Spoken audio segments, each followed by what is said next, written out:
Halo, Assalamualaikum warahmatullahi wabarakatuh. Kembali lagi, saya Arif, Sobat Pintarpreneur yang menemani sobat-sobat sekalian untuk belajar berusaha dan berusaha belajar. Teman-teman sekalian, channel kita ini didedikasikan untuk sama-sama kita belajar mengenai bagaimana menjalankan usaha, mengelola mindset kita untuk menjadi pengusaha yang sukses dengan cara belajar bersama. Teman-teman sekalian, sebelum kita lanjut, jika nanti video ini ada manfaatnya buat teman-teman, ayo kita sebarkan. Karena kebaikan yang kita sebarkan itu akan terus mengalir amalannya. Jangan lupa teman-teman sekalian untuk klik like dan subscribe channel ini. Baiklah, langsung saja kita masuk ke pembahasan kita pada hari ini.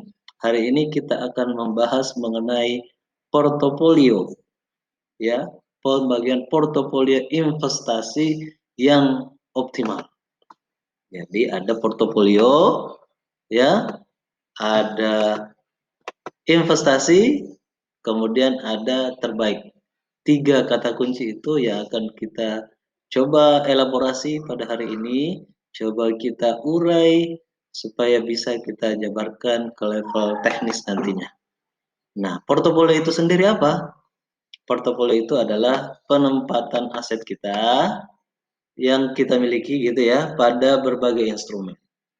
Jadi portofolio itu adalah bagaimana kita menempatkan atau penempatan aset-aset yang kita miliki.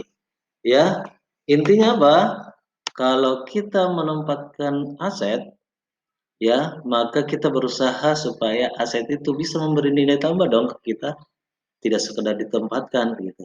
Tetapi memberikan nilai atau value, ya. Nilai atau value itu apa? Ya bisa berupa profit, ya, bisa berupa nilai yang lainnya yang harapkan paling optimal, ya. Jadi yang paling optimal.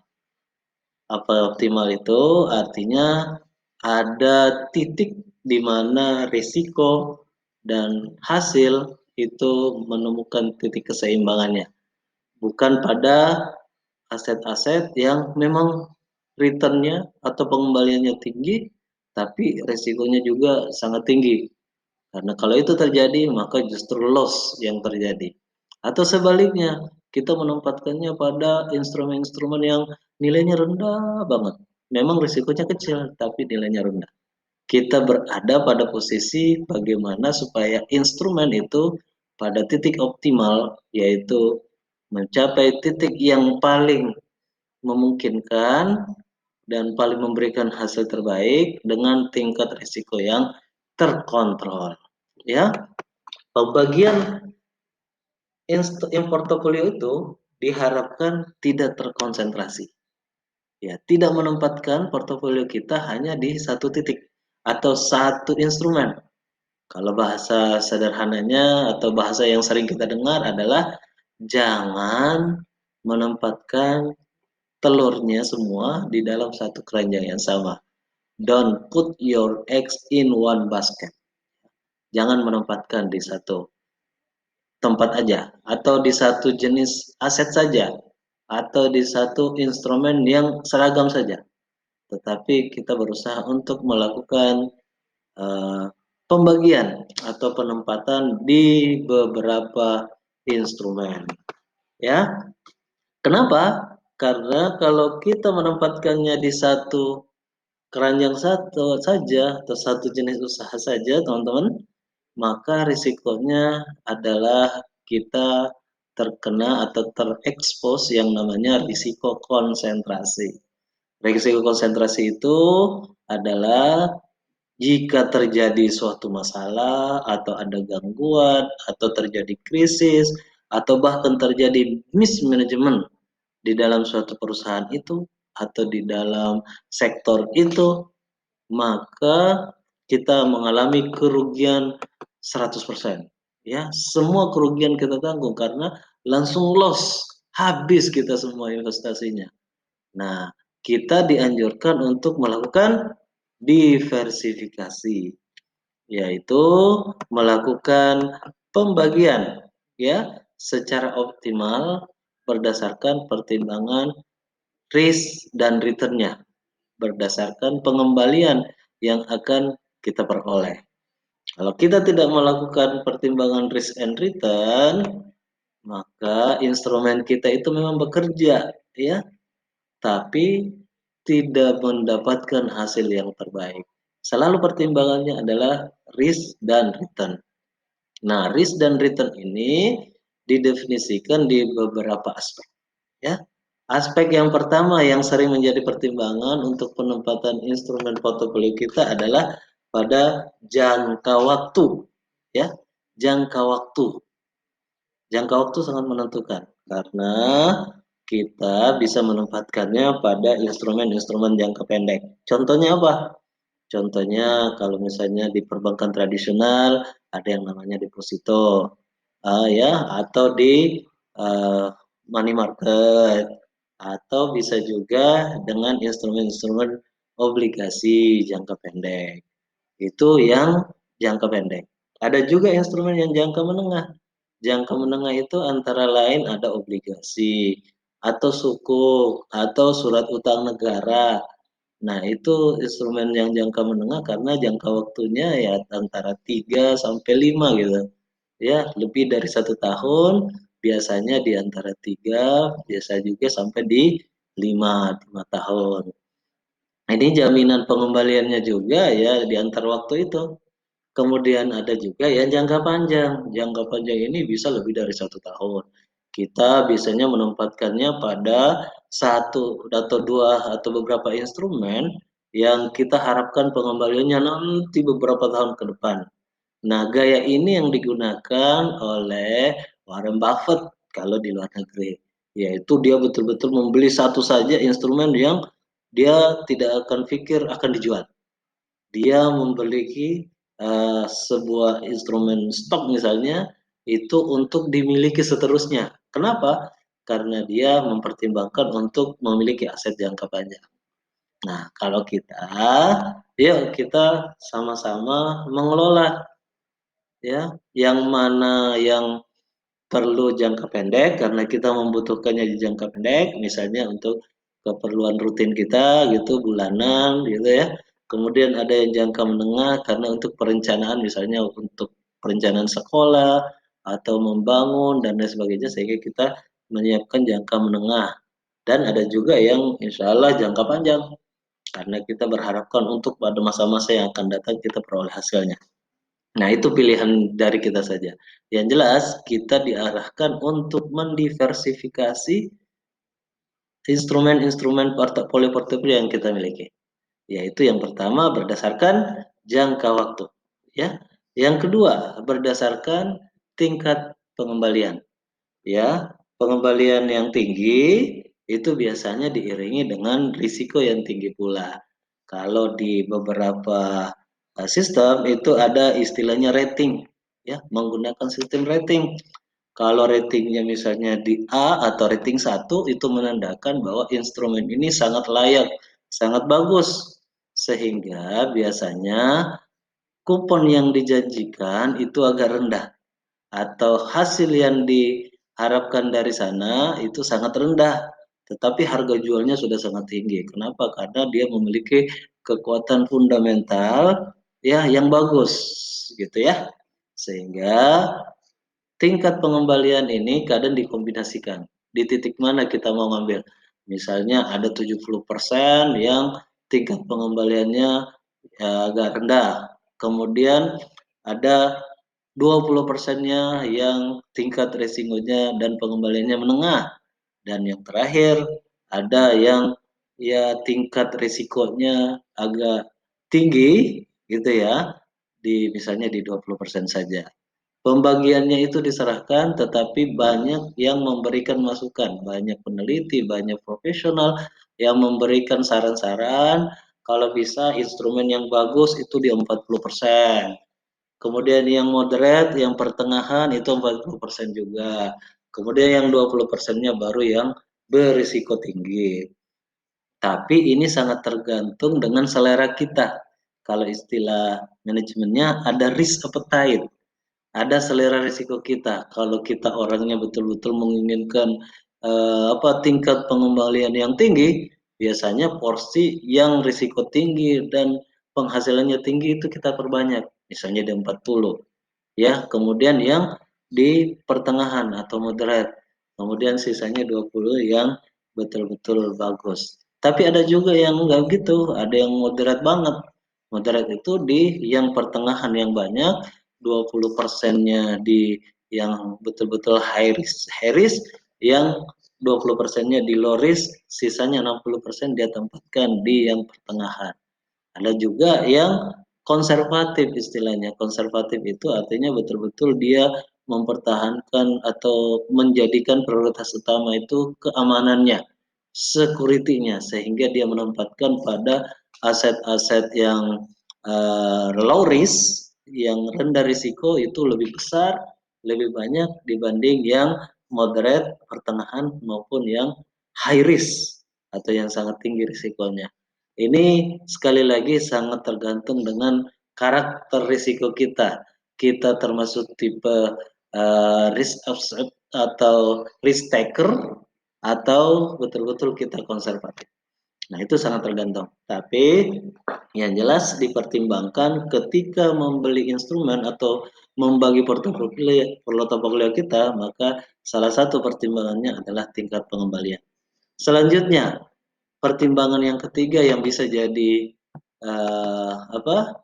Yang bisa jadi pertimbangan adalah di sektor mana aja, ya. Sektor industri apa yang paling bisa kita tempatkan. Nah, ini didiversifikasi juga. Jangan semuanya hanya di misalnya properti saja. Karena risiko di sektor properti itu bisa terjadi seperti bubble yang pernah terjadi di Amerika, di Indonesia pada saat 98, sebelum 98 itu terjadi juga krisis gitu ya, dan menyebabkan sektor properti betul-betul hancur gitu. Nah, demikian juga di tahun 2003 gitu ya, terjadi untuk sektor-sektor pertambangan itu mengalami krisis yang cukup memukul sektor pertambangan. Nah, kalau kita pada saat itu hanya terfokus di sektor properti misalnya, atau hanya fokus pada 2003 itu hanya di pertambangan, maka ada kemungkinan kita loss, kita kehilangan seluruh portofolio. Sehingga selalu dianjurkan untuk membagi portofolio kita berdasar industri. Sekian persen untuk industri pertanian misalnya, sekian persen untuk sektor perdagangan, sekian persen untuk pertambangan, sekian persen untuk transportasi, dan lain sebagainya. Pembagian itu juga berdasar analisa-analisa yang kita lakukan, baik fundamental ke depannya maupun apa yang kita lihat pada historical sebelumnya. Itu teman-teman sekalian. Jadi, yuk kalau punya portofolio, mau menempatkan portofolio, coba pertimbangkan 3 diversifikasi yang kita lakukan ini. Ya. Selanjutnya, kita coba ulas lebih detail ya mengenai bagaimana investasi yang terbaik yang kita bisa lakukan, bagaimana cara kita membagi portofolio kita pada stok atau saham ya. Kita difokuskan dulu saham. Hendaknya saham itu kita bagi berdasar 4 jenis saham. Ini sifatnya anjuran gitu ya, memberi insight saja. Kalau toh ternyata ada pertimbangan-pertimbangan lain silakan. Ini satu bagian yang tidak sifatnya mandatori, tapi bisa menjadi insight atau bahan pertimbangan dari rekan-rekan sobat pintarpreneur untuk menempatkan portofolionya. Yang pertama adalah kita menempatkan saham-saham yang menyajikan pada masa yang akan datang. Ya, ini masih startup, ceritanya masih startup atau masih pemula gitu. Tetapi prospek kedepannya itu sangat bagus. Kenapa? Karena eh, kedepannya orang akan banyak beralih atau menggunakan produk-produk yang dimiliki oleh saham yang seperti ini. Contohnya ke depan itu informasi gitu ya, kemudian disruption, kemudian payment, ya pembayaran dengan menggunakan media-media digital itu menjadi tren pada masa-masa yang akan datang. Sehingga perlu kita memiliki saham yang seperti ini. Apa contoh-contoh sahamnya? Yaitu contoh kalau di Indonesia ada Gojek gitu ya. Kalau ada Tokopedia, ada tadi Hub, misalnya ada Shopee. Nah, kalau di luar negeri Alibaba dan lain sebagainya. Itu contoh-contoh saham yang layak untuk kita pertimbangkan. Ya, anggaplah kita menempatkan aset kita di saham tersebut jenis ini sekitar 25%. Yang kedua, kita juga menempatkan di saham yang mempunyai pembagian dividen yang konsisten. Ini apa? Artinya adalah perusahaan ini sudah sangat matang. Dia sudah melewati beberapa periode krisis gitu ya. Dia melewati berbagai macam permasalahan internal maupun eksternal perusahaannya, tetapi secara konsisten dia memberikan imbal kepada investor berupa dividen yang konsisten.